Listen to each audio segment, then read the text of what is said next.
من الشيطان الرجيم بسم الله الرحمن الرحيم والفجر وليال عشر والشفع والوتر صدق اللہ العظیم۔ دوستو، یہ سورہ فجر کی 3 ابتدائی آیت پڑھی گئی۔ کل آپ کے سامنے اس سلسلے میں کچھ گزارشات آئی تھی۔ بات یہاں تک چلی تھی کہ ہر انسان کو بطور خاص صاحب ایمان کو یہ یاد رکھنا چاہیے کہ اللہ رب العالمین کی ذات خالق ازداد ہے، یعنی اس نے گرمی بھی پیدا کیا اور سردی بھی پیدا کیا، روشنی بھی پیدا کی اور ظلمت بھی پیدا کی۔ اسی طرح پوری کائنات عالم میں ازداد کو رکھا، زمین آسمان ہر چیز کے مقابلے میں، انبیاء علیہ السلام کے مقابلے میں دجال کو رکھا۔ جی اسی لیے دجال نبوت کا دعویٰ کرتے بدبخت۔ اسی طرح ہمارے احوال و کوائف انسان پہ مختلف آتے ہیں، کبھی خوشی کبھی غم۔ ہمیشہ کسی کو خوشی نہیں رہے گی اور ہمیشہ کسی کو غم نہیں رہے گا۔ بچہ بچہ نہیں رہتا، وہ جوان ہوتا ہے، اور جوان ہمیشہ جوان نہیں رہے گا، بوڑھا رہے گا۔ اور بوڑھا سوچ لے کہ میں تو اب بوڑھا ہو گیا ہوں، جی کمال کو پہنچ گیا ہوں، تو یاد رکھنا چاہیے ہر کمال را زوال، بوڑھے کو اب قبر میں جانا ہے۔ جی یہ نظام عالم ہے، کائنات عالم کا۔ تو گویا کہ حاصل کلام یہ ہوا کہ روزانہ آپ کو ایک پیغام الہی ملتا ہے۔ سورج طلوع ہوا، پھر نصف النہار پہ آیا، ڈوب گیا، تو انسان کی زندگی میں بھی انقلاب آئے گا۔ تو انسان کو اگر کچھ مل گیا تو اترائے نہیں، اور نہیں ملا تو اتنا غم نہ کرے کہ عبادت ہی اس سے چھوٹنے لگے۔ جی دونوں حالت اچھی نہیں ہے۔ آگے چلیے درس آ جاتا ہے۔ اب میں نے کل ایک بات بتائی تھی کہ اللہ نے جو قسم کھائی ہے فجر کی، ولیال عشر 10 راتوں کی، اور طاق اور جفت راتوں کی، اس کی تفصیل گزر گئی۔ تو کچھ اوقات ہیں جن کو ہمارے یہاں اصطلاح میں بزرگان دین کہتے ہیں کہ نفحات قدسیہ، ایسے لمحات مبارک کہ جس لمحات کو مومن صاحب ایمان کھو نہیں دے بلکہ اس کو وصول کر لے۔ جی مثال کے طور پر آپ کو کسی شخص نے بہت گندی سی بات کہہ دی، آپ کی عزت و ناموس پر اس نے کیچڑ اچھال دیا اور آپ کا دل ٹوٹ گیا۔ تو یہ کیچڑ اچھالنے والے نے آپ پر کیچڑ نہیں اچھالا ہے، اللہ والے لوگ اس کو یوں لے جاتے کہ حدیث میں ہے انا عند منکسرۃ قلوبہم، کہ آپ کا دل ٹوٹا، اس وقت آپ کے ساتھ اللہ ہے۔ یہ جو چند لمحہ آپ کے اوپر گزرتا ہے تکلیف کا، اس میں آپ نے اگلے کو کوسنا شروع کر دیا تھا، آپ کا وقت کھو گیا۔ اس وقت آپ اپنے لیے کچھ اللہ سے قیمتی چیز مانگ لیجیے جی، لیکن عادتاً 99 نہیں، اس دور میں 100% عوام ایسے وقت کو کیا کرتے؟ کوسنے میں، لعنت میں، ملامت میں کھو دیتے، یہ نفحات قدسیہ کو کھو دیتے۔ وصولتا کون ہے؟ انبیاء علیہ السلام۔ جی طائف میں رسول اکرم کو مارا ہے، واقعہ سب کو معلوم ہے۔ تو آپ نے کوسا نہیں ہے بلکہ رحمت الہی کا دروازے کو کھول دیا۔ اللہم الیک اشکو ضعف قوتی وقلت حیلتی، آگے جا کر کے آپ نے کہا اعوذ بنور وجہک الکریم الذی اضاءت لہ السماوات واشرقت لہ الظلمات وصلح علیہ امر الدنیا والآخرہ ان تحل علی غضبک وتنزل علی سخطک وَلَكَ الْعُتْبَى حَتَّى تَرْضَى، اللہ میں آپ کو چھوڑوں گا نہیں جب تک کہ آپ راضی نہیں ہو جائیے گا۔ تو چونکہ آپ امام الانبیاء خاتم النبی صلی اللہ علیہ وسلم ہیں، سارے انبیاء کے امام ہیں، اس لیے سب سے زیادہ ان اوقات کو وصولہ ہے خاتم النبی صلی اللہ علیہ وسلم ہے۔ اور ہمارے ساتھ، آپ کے ساتھ کیا ہوتا ہے؟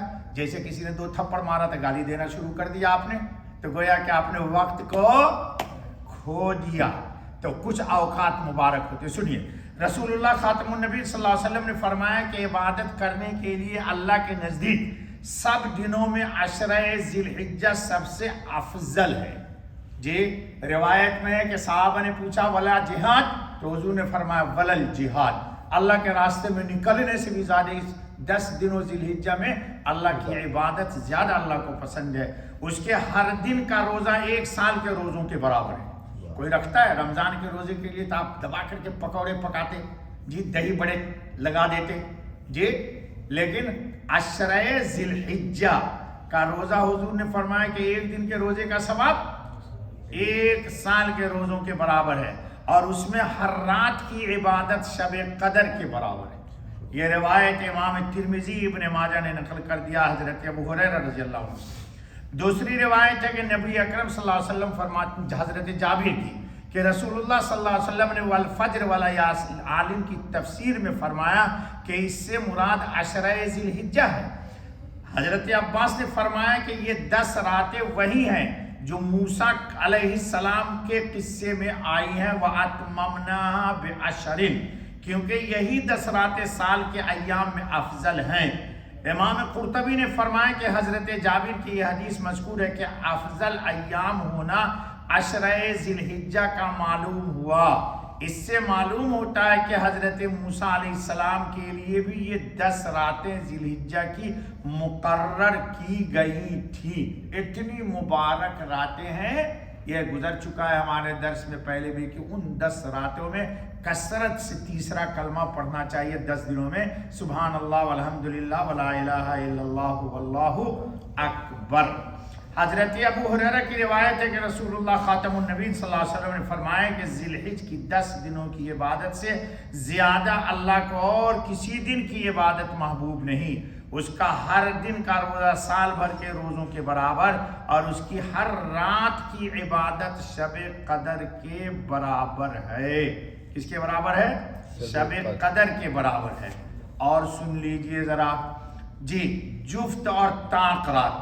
حضرت واصل بن صائب حضرت عطا سے پوچھا کہ وتر سے کیا مراد ہے؟ یہ جو آیا ہے قرآن کریم میں والشفع والوتر، جی تو آپ نے فرمایا کہ وتر نماز ہے، اور آپ نے فرمایا نہیں، شفع عرفہ کا دن ہے اور وتر عید الاضحیٰ کی رات ہے. یہ رات عید الاضحیٰ کی بہت مبارک ہے. پہلے بھی آپ درس میں سن چکے ہیں کہ 5 رات انسان کو ضائع نہیں کرنا چاہیے. اس میں ایک ذی الحجہ کی رات ہے کہ قیامت کے دن بے شمار لوگوں کے دل مر جائیں گے، کچھ دل زندہ رہیں گے. تو جو ان 5 راتوں کو زندہ رکھتا ہے اللہ اس کے دل کو بھی کیا کرتے؟ زندہ رکھتے.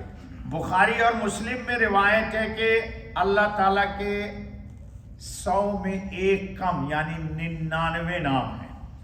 کتنے نام ہیں؟ 99.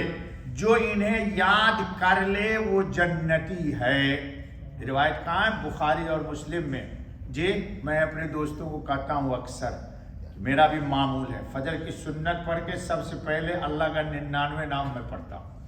موقع ملا تو پھر سورہ یاسین پڑھتا ہوں. هو اللہ الذی لا الہ الا هو الرحمن الرحیم سے لے کر کے الصبور تک پڑھ لائیے. روزانہ 1 دفعہ پڑھنا چاہیے صبح اٹھنے کے بعد، تاکہ آپ کی زبان پر پہلے اللہ کا نام آئے، اور اس کے بعد اگر یاد رہے تو وہ دعا پڑھ لیجئے جو حضور نے فرمایا اللہم انی عبدک ابن عبدک ابن امتک ناصیتی بیدک ماض فی حکمک عدل فی قضاؤک اللہم انی اسألک بکل اسم هو لک سمیت به نفسک او انزلتہ فی کتابک او علمتہ احدا من خلقک او استاثرت به فی علم الغیب عندک ان تجعل القرآن العظیم ربیع قلبی ونور صدری وجلاء حزنی وذہاب ہمی وغمی. یہ روایت یاد کر لیجئے اور اللہ کا نام لے کے اس کو پڑھنا چاہیے. جنتی ہے. اور وہ وتر ہے. اللہ کے کتنے نام ہیں؟ حدیث میں ان اللہ وتر یحب الوتر. اللہ تعالیٰ خود ایک ہے، اس کا کوئی جوڑا نہیں، اور وتر کو اللہ پسند کرتا ہے. وتر سے مراد یا تو نماز وطر لے لیجئے یا یہی اللہ کے جو 99 نام ہیں جی لکھ لیجئے، اور وطر کو دوست رکھتا ہے۔ اللہ ہم سب کو نیکی کی توفیق فرمائے۔ بس دوستو، سبحان اللہ و بحمدہ، سبحان اللہ العظیم، سبحانک اللہم و بحمدک، اشہد ان لا الہ الا انت، استغفرک۔